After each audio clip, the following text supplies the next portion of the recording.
yàlla na yegg ci njàqare ci situation bi nga xam ne ci la réew mi nekk ak li nga xam ne moom la le président Bassirou Diomaye Faye di doxal. maam yi yemu ca amiin waay maam yi yemu ca yokk na ci nii ñi leen fal ñu ngi tàmbali seen yaakaar di yàkkeeku am ci yenn secteur yu mu lim.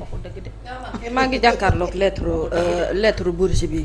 Bourgi mu ne la gouvernance patine mu ne l'économie chancelle mu ne les partenaires se méfient. Les instituts financiers reculent et pendant ce temps mu ne le pays s'endette à un rythme effréné. J'aimerais rappeler à monsieur Bourgi que ne président Macky Sall bi muy génn réew mi dafay bàyyi botu 99,67% du produit intérieur brut presque 100%. Det kay nag wax dëgg yàlla ki fi jugoon moo fi xalif général ñii ils sont en train de redresser la pente avec ce qu'ils sont en train de faire comme effort. Mu ne je vous le dis, le Sénégal ne mérite pas cela. Le Sénégal ne mérite certainement pas que vous nous donniez votre avis, certainement, parce que je crois que vous en avez trop donné. On avait trop donné nag moo ñu indil tey ci système bi ñu nekk. Il nous rappelle nos 80 morts. À qui le dites-vous? Ñi nga xam ne bureau tableau ñi faatu ñu ngi ci seen ginnaaw heure bu ñu yeewoo xam nañ nan la ñuy doxalee ngeen ne lan moo tax ñu tëj Sophie Gladima. Il demande, il pose des questions. Pourquoi des figures politiques sont jetées en prison? Sophie Gladima, Mansour Faye, Lat Diop, Farba Ngom. Allez le demander à la Cour des comptes, mieux. Allez même le demander aux pôles judiciaires financiers qui sont en train de mener des enquêtes. Et pourquoi ces gens-là aussi ou ñenn ci ñoom ont décidé de cautionner ñu tëj leen ci kaso bi pour ñu mën a indi ay leeral des pièces justificatives par rapport à un scandale lié au fonds force Covid-19 nga xamante ne vous pouvez pas compter les morts, n'est-ce pas? Parce qu'on se souvient de Sénégal, ban traumatisme la fi jot a dund, combien de personnes ont perdu la vie et combien de milliards ont été injectés yoo xamante ne xamuñu fu ñu jaar ba fii ñu toll nii. Mu ne, Monsieur le Président, l'histoire de notre pays a été bâtie par de grandes figures. Elle vous regarde aujourd'hui. Vous parlez d'un président de la République âgé de 44 ans, l'un des plus jeunes chefs d'État d'Afrique, respecté partout dans le monde entier, qui est passé de par la prison pour arriver au niveau de la présidence. De quelle figure nous parlez-vous? J'ai besoin de réponses parce que franchement, vous êtes au pouvoir, ça c'est une évidence. Et puis mu ne, depuis que le commerce existe entre les hommes, un pauvre n'a jamais fait vivre un pauvre. Moo ko wax de. Mu ne, par contre, un riche fait vivre les pauvres, un riche crée des emplois. Et donc, qu'est-ce qu'on doit sous-entendre? Qu'on doit laisser les riches qui xamuñu naka la ñu def pour être riches, ou s'ils ne l'ont pas été vraiment dans les règles de l'art, ñu bàyyi leen parce qu'ils sont riches continuer ñuy dundal pauvre yi. Da ngeen fàtte ne cere yi baadoo la mooy siim cere yi buur. Le pauvre lu mu pauvre il partage son bol de riz avec ses amis pauvres. Alors que les riches ñoom ils grillent leurs côtelettes seuls entre eux. À quel moment est-ce que le courbi bi mën a tourner, monsieur Bourgi? Vous savez lenn laa bëgg a wax kii nga xamante ne moom mooy Robert Bourgi. Il y a un journal qui s'appelle Nouvel Observateur qui nous dit: coquet et séducteur, Robert Bourgi affectionne les costumes 3 pièces taillés sur mesure et les vestes forestières comparées par erreur à des vestes à col Mao de chez Arnis. Mu ne, il a demandé à son tailleur préféré de réaliser une veste identique à la sienne pour l'ancien Premier ministre. Celle-ci existe en version hiver, matelassée, en été et en coton léger. On préfère, croyez-moi, nos chemises 3 abdou ou encore 2 pièces qu'a réformé le nouveau président de la République, Bassirou Diomaye Diakhar Faye. On n'a pas le temps pour ça. Quel peuple vous a envoyé? À quel moment vous avez eu peur? De quel peuple parlez-vous? Nous connaissons la peur parce que nous, peuple sénégalais, ñun ñoo dund les affrontements. Ñun, peuple sénégalais, on a été même à la limite, à la crainte d'avoir un président qui va nous forcer un 3e mandat. Pendant ce temps, vous les invitiez à l'hôtel. Loolu nga wax. Mais vous savez le prix que vous avez payé autour de cette table pour pouvoir négocier avec ces gens-là, ou en tout cas discuter, ni nga ko sous-entendre. Dama la bëgg xamal benn mbir. Ce peuple-là qui à majorité a décidé de voter pour le nouveau gouvernement, ce peuple a fait un choix. Parce que amoon na nag wax dëgg yàlla choix bu fi tegu woon.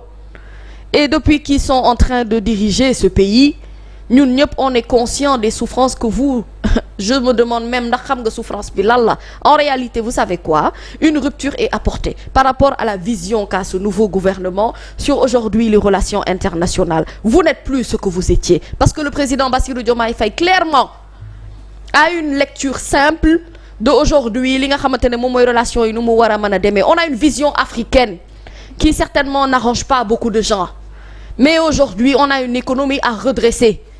On a des ministères et des directions yoo xamante ne dañu ko war a jubbanti. On a aussi aujourd'hui une nouvelle vision. Faire de telle sorte d'être souverain de manière alimentaire pour ne pas continuer à quémander du riz ou du blé partout dans le monde entier. On a besoin de croire en nous, peuple sénégalais, avant de pouvoir croire même au peuple africain. Kon am na loo xamante ne aujourd'hui, si vous le dites, si vous avez peur, gardez votre peur pour vous, parce que nous n'en sommes pas encore arrivés au point où tous les signaux sont au rouge. Ils l'étaient à un certain moment. Mais vous savez ce qui nous anime? C'est la foi, la croyance et l'espoir que nous portons ci gouvernement bu bees bi nga xamante ne moom moo nekk di falu. Vous avez peur? Ah oui, je crois que vous allez avoir peur pendant encore longtemps. jërëjëf c'est bien. c'est très bien. parce que tubaab la ko làkk mu dégg li mu koy wax. waaw dégg na ko. moo la gën a dégg sof ci lan moo la gën a dégg bi nga làkk de.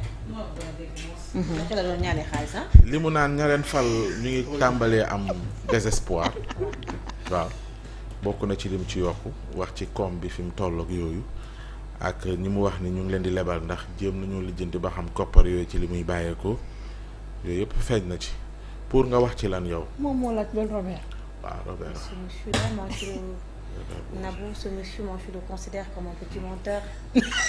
Parce que tout ce qu'il dit, c'est pas vrai. Il parle de quel pro... Non, non. C'est un trafiquant de personnalité, monsieur. Pour je suis vraiment désolée. Mais li woon ni na man kii xam nga ko ma ko jàppee yéen buy wax doo gis yéen bu xees. waaye lu ngeen di reetaan ku dugg de lii. Pape kii liñ ko tàmmaloon mu jeex ci nga yow li dal kurunaa yi loolu moo ko dal moom mii parce que li mu doon am peut-être ci gouvernement yi li mu doon am ci ministre yi li mu doon am ci président de la république buntu yooyu dafa tëju comme yeneen robinet yi nu mu tëjee.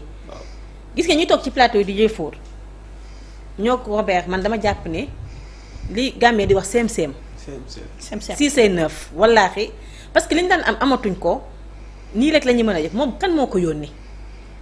waaw ban Sénégal nga gis mu toog ak Robert Bush ne ko man yaakaar bi ma amoon ci Diomaye ak Sonko gisuma ko la ñu ma diggoon defuñu ko ban sénégalais la gis nga ko mu toog benn sénégalais toog ak moom fa toog ak moom wala wax ak moom kii du waxkatu dëgg man dama jàpp man du waxkatu dëgg sénégalais yónniwu ko doomu sénégalais yónniwu ko baayu sénégalais yónniwu ko ay intérêt ñoo ko yónni ak intérêt yi mu daan defante mënatu koo am ci Diomaye ak Sonko te li ma lay wax ci waxatu dëgg yaa ngi koy dégg mu naan jot naa gisanteeg ñu nekk Pastef tout dëgg c'est un menteur il ment leer na am gis nga yaakaar bu ñu am ci Diomaye ak Sonko du ñoom ñoo koy dindi ci ñun sénégalais yi ñoo fal Diomaye ñoo fal Sonko ñoo def seen gouvernement fal seen assemblée nationale jox leen majorité ni ñu fekkee waxuma la teg fa jeexal rek waaye lii waxuma la xaw ma sax nan laa ko mën tuddee ñoom il faut ñu bàyyi seen xel yi ñu nekk di fooy bu ñii di manipuler fii ña bu fekkee ne dañu def seen cercle